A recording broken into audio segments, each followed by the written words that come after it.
I wanted to ask you how your Catholicism affects how you comment on the news and on politics. You know, I was reading what Thomas Aquinas had to say about detraction the other day, and I thought to myself, isn't that 95% of what you do? Like, you kind of speak ill of people, and even if you're right, how can you as a Christian justify doing that? I try not to. I'm sure I've done it plenty of times, but I actually try not to. It's very common in the conservative commentariat to just say, so-and-so's a big, dumb, stupid, evil idiot, and I hate this person, and whatever. I don't do that for that reason. It's because I just don't want to have to go to confession every day. And so... yeah, keep going, sorry. I try to take a little bit more of a sympathetic approach to these people. You know, this poor AOC is a wounded soul. She really is a wounded soul. And so we should... criticize her rightly, but not be gratuitous or cruel or mean or anything like that. And do you find that's a continual balancing act, that sometimes you think, I went too far, or... No, I mean, I think it, in some ways, I'd have a bigger show if I were more willing to call people dumb, stupid idiots. But my other handicap as a conservative pundit is that I don't really get angry. I get angry about 3 times a year. It happened yesterday, actually. I was at TSA, and I had this lighter. Not this exact one, but very similar. It's a pipe lighter. Okay. So it had these little doodads in it. And the thing about pipe lighters is it's a soft flame. Mm-hmm. Cigar lighters have that jet flame. This is a soft flame. You cannot take a jet flame on an airplane. You can take a soft flame. And this TSA agent... I didn't realize that, Yeah. She found my... Oh, and they got rid of... My pre-check didn't go through, so I had to go, in the long line where they're digging through all your stuff. And this person just wanted to take my lighter. and the guy pulls it out, this woman, she says, you can't have that on the plane. I said, I can. I'm just telling you, I know for a fact. I've flown on this very airline twice in the last 5 days.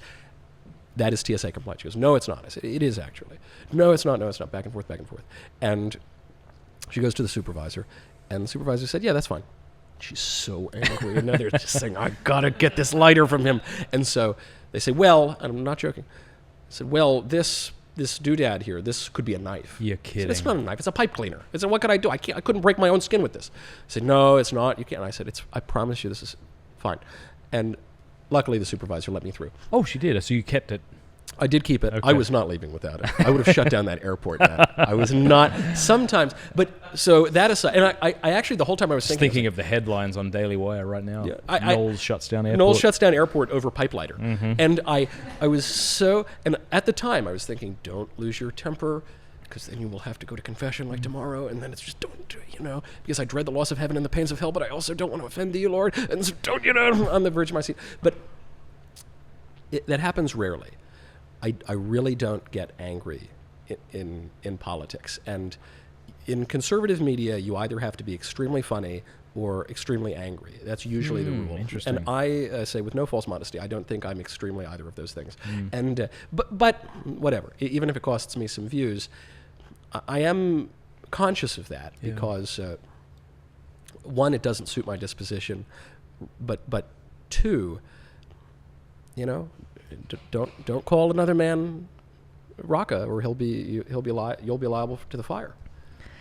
Well, I mean, that's right. And yet I understand. I mean, I'm so glad Daily Wire exists. I think one of the things Daily Wire does is it reminds those of us who listen that we're not the insane ones who are being continually gaslit by the left.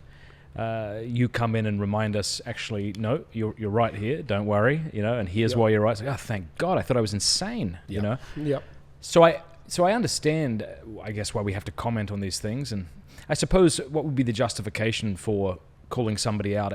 Perhaps if somebody says something publicly, it now is in the public domain and can be refuted publicly. And also, this was almost certainly apocryphal, but there is this legend we have, which has a lot of truth value to it, that St. Nicholas, Santa Claus, goes up and smacks Arius across the face. And I think that can be a good thing, but it was a corrective slap, according to the legend. He wasn't slugging him, it was a corrective slap. Okay. And so we should give corrective slaps, and we should speak the truth in love, but we should speak the truth as well. And I think if you do so in a calm way, maybe you even laugh a little bit about it.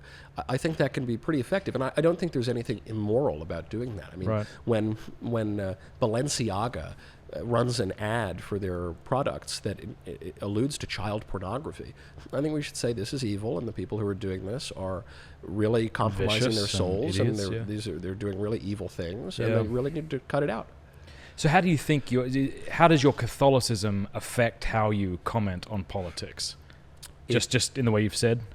Yes, and it broadens it out in the way that John Henry Newman said, to read history is to cease to be Protestant.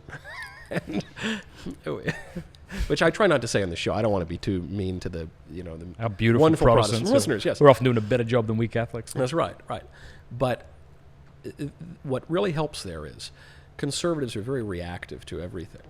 We mock the left for calling everyone a Nazi, but we do it too sometimes. And people make two historical comparisons ever: Hitler and the fall of Rome. That's it. That's it. There's no others. those are the only events that ever happened in history. And the thing is, people who only make those two historical comparisons don't understand those two things either. Okay. If you don't have any sort of sense of history, then you're liable to make really sort of shallow, fashionable observations and claims about politics. But if you're Catholic, things are very complicated.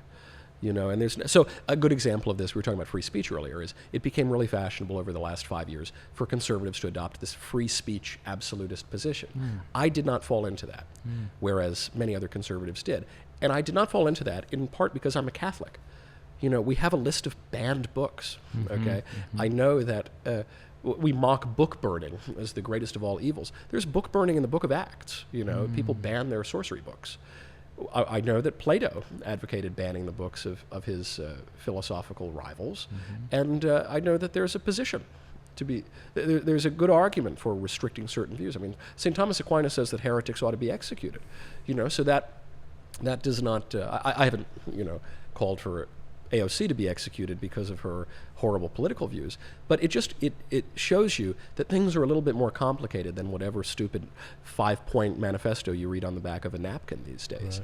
Right. And there's a good argument for standards and for suppressing things. I mean, if you're a Catholic, you believe that error has no rights, and I know we're not supposed to say that anymore because we're marrying ourselves to the spirit of the age. But if you marry yourself to the spirit of the age, you'll find yourself a widow in the next age. And so an argument for Catholicism beyond, the prospect of heaven and living heaven on earth is also, it will protect you from the errors of passing fashions. Thanks so much for watching. Please like if you liked, and if you loved, subscribe.